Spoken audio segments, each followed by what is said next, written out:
Kabar gembira dari Dr. Handoko Gunawan dan Menhub Budi Karya Sumadi, ditulis oleh Nafis di siward.com. Halo, assalamualaikum, jumpa lagi dengan suara Nina di channel Redaksi TV. Ada yang tahu siapa Dr. Handoko Gunawan? Beliau adalah seorang dokter spesialis paru yang bekerja di Rumah Sakit Graha Kedoya dan RS Pantai Indah Kapuk. Hal ini dibenarkan oleh Ketua Perhimpunan Dokter Paru Indonesia atau PDPI, Dr. Agus Dwi Susanto SPPK FAPSR FISR.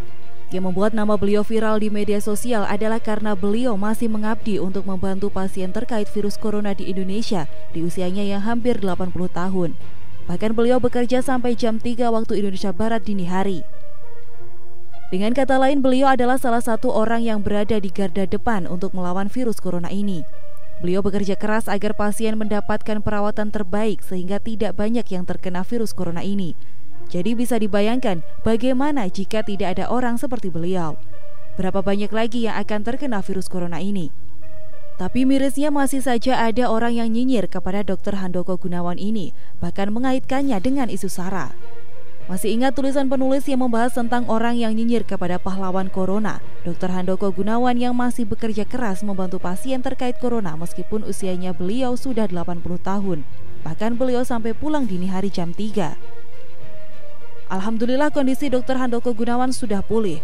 Penulis mendapatkan screenshot tentang kondisi beliau berikut ini. Dari screenshot tersebut, pihak keluarga mengatakan bahwa Dr. Handoko Gunawan dinyatakan negatif terhadap virus corona.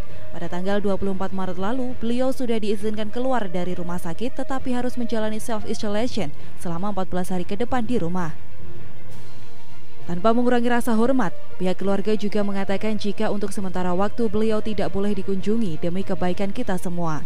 Tak lupa pihak keluarga juga menyampaikan ucapan terima kasih yang sebesar-besarnya kepada seluruh kerabat, sahabat, teman, netizen, serta seluruh lapisan masyarakat Indonesia yang sudah memberikan dukungan, semangat dan mendoakan kesembuhan untuk Dr. Handoko Gunawan. Ternyata doa kita semua tidak sia-sia, semoga Dr. Handoko Gunawan terus sehat, amin. Informasi tentang kondisi Dr. Handoko Gunawan yang sudah membaik dan diperbolehkan pulang juga dimuat dalam beberapa media nasional. Selain kabar gembira tentang Dr. Handoko Gunawan, kita juga harus bersyukur bahwa kondisi Menteri Perhubungan atau Menhub juga sudah semakin membaik, alhamdulillah. Menurut juru bicara Menteri Koordinator Bidang Kemaritiman dan Investasi, Jody Mahardi mengatakan, jika kondisi Menteri Perhubungan Budi Karya Sumadi berangsur membaik usai terpapar virus corona atau COVID-19. Hal itu dia sampaikan dalam video offline yang dibagikan kepada wartawan. Kondisi Menhub Budi Karya Sumadi sudah membaik, ungkap Jody. Bahkan Jody mengatakan jika pihak RSPAD kini sudah melepas alat bantu pernapasan Budi Karya. Menhub sekarang lagi dalam perawatan untuk menyembuhkan penyakit tipus dan asma yang diderita oleh beliau sejak lama sebelum dinyatakan positif terkena virus corona. Penulis sengaja mengangkat kabar gembira ini kepada kita semua agar kita tidak menjadi paranoid sendiri. Bukan maksud untuk meremehkan kasus virus corona ini, tetapi kita juga tidak boleh terlalu panik karena kepanikan itu malah membuat sistem kekebalan tubuh kita menurun. Penulis akan memberikan gambaran tentang perkembangan kasus virus corona di beberapa negara berdasarkan data hari ini tanggal 26 Maret 2020 saat penulis menyelesaikan tulisan ini. Di Cina ada sekitar 81.218 kasus, 3.281 kematian dan 73.650 orang sembuh. Di Italia ada 74.386 kasus, 7.503 kematian dan 9.362 sembuh. Di Amerika Serikat ada 65.527 kasus, 928 kematian dan 9.362 sembuh. Sementara itu di Spanyol ada 49.515 kasus, 3.647 kematian dan 5.367 sembuh. Di Jerman ada 37.323 kasus, 206 kematian dan 3.547 sembuh. Sedangkan di Iran ada 27.170 kasus, 2.077 kematian dan 9.625 sembuh.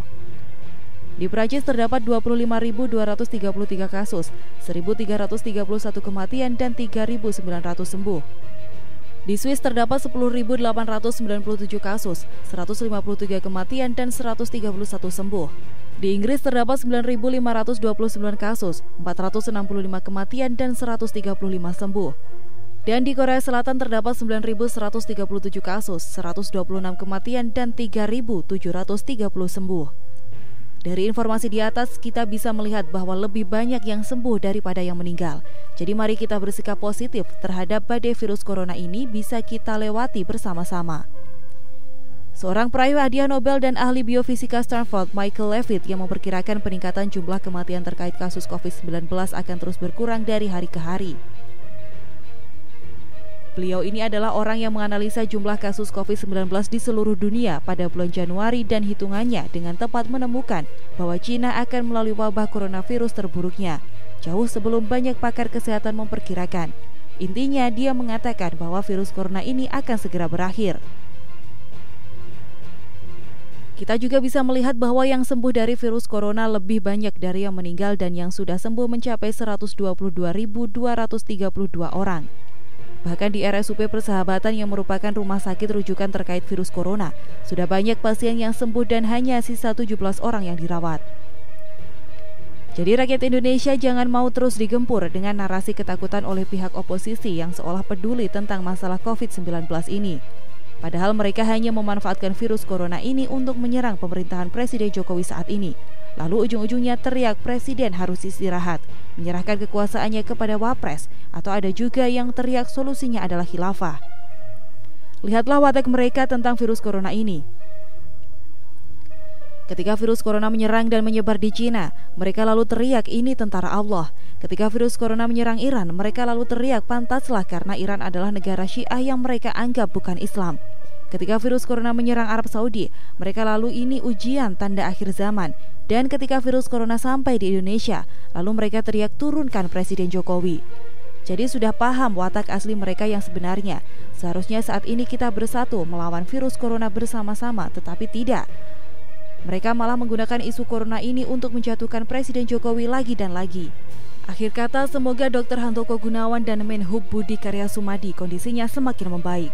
Kalian tidak sendiri karena kami rakyat Indonesia selalu mendoakannya. Kepada rakyat Indonesia, jangan menganggap remeh kasus ini, tetapi tidak perlu terlalu panik juga. Yang penting kita jaga kesehatan masing-masing. Ikuti aturan yang ada dan percayalah, badai corona pasti berlalu. Amin.